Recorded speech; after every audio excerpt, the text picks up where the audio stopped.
देखु लोकसभा राहुल गांधी जे कि विरोधी दल नेता तंकर प्रथम भाषण थिला काली राष्ट्रपति को धन्यवाद प्रस्ताव पर विरोधी दल नेता हिसाब से राहुल गांधी प्रथम भाषण थिला सी प्रथम भाषण कौन कहते सारा देश अपेक्षा करथिला काली देखागला राहुल गांधी गोटे अत्यधिक साहस प्रदर्शन करी जोटा बीजेपी सबुठ बड़ शक्ति भाव में गला 10 वर्ष है से व्यवहार करुँच हिंदुत्व से हिंदुत्व पीच उपर ही सी एंटायर काली समस्त भाषण प्रसंग को केंद्रीभूत कले एवं से भाषण रे से दर्शक चाहिए जे यही जो माने हिंदुत्व कहते बीजेपी आरएसएस वाला से प्रकृत में हिंदू नुहति कारण हिंदू धर्मर जो माने महापुरुष माने एपरी शिव को चाहिए एमाने समस्त होती सत्य अहिंसार प्रतीक जो माने हिंसा करुँच असत्य जाऊँच से माने हिंदू नुहति यही कथारा को सी भाषण जरिया विभिन्न महापुरुषों वक्तव्य को नहीं खाली शिव को देखई ना सी गुरु नानक कथा मत कहते अन्न धर्म गुरु मान कथा कहते समस्त वक्तव्य मुख्य है समस्त की सांगे नवा हिंसा देश करवा ना मोहब्बत प्रेम और भावना यहाँ को लेकिन जीवा जोटा कि वर्तमान बीजेपी और आरएसएस करने को प्रस्तुत नुहति से जो हिंदुत्व प्रचार करुँचे घृणार भाव हिंसार वातावरण सृष्टि करुँच जहाँ हिंदू धर्मर प्रकृत आदर्श नुहे प्रकृत नीति नुहे यही कथा को सेपरी भाव से कहले आप देखते से कहले सब कथा भाषण भितर प्रधानमंत्री मंत्री 2 थर छिड़ाई प्रतिवाद कर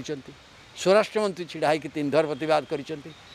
प्रतिरक्षा मंत्री तो अग्निवीर कथा कहले प्रतिरक्षा मंत्री छिड़ा है भूपेन्द्र यादव छिड़ा है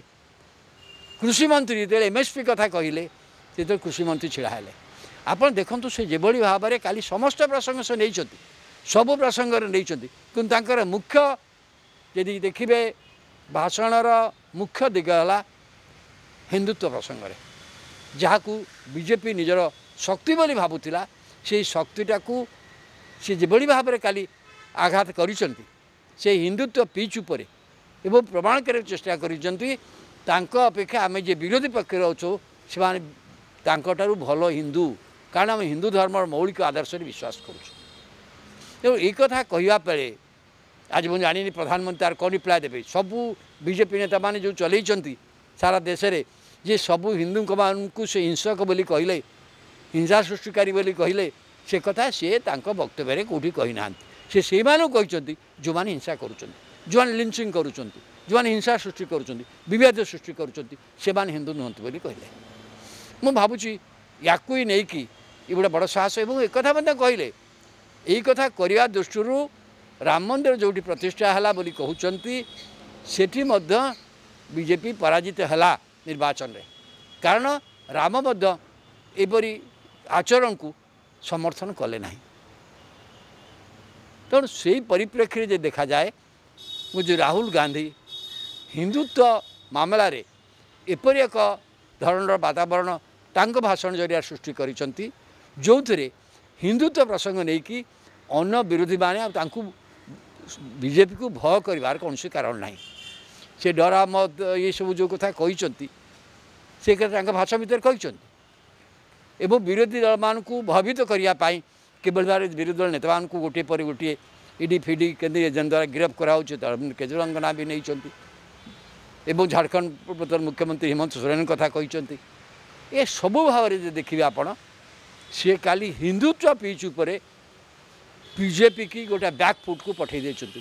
तार किपरि उत्तर आसब अन्न नेता मैंने कौन कहते हिंदू विरोधी कहले आज ये प्रधानमंत्री तार उत्तर देवे आम बहुत कथा पर्यालोचना करने को सुजोग पाइबा।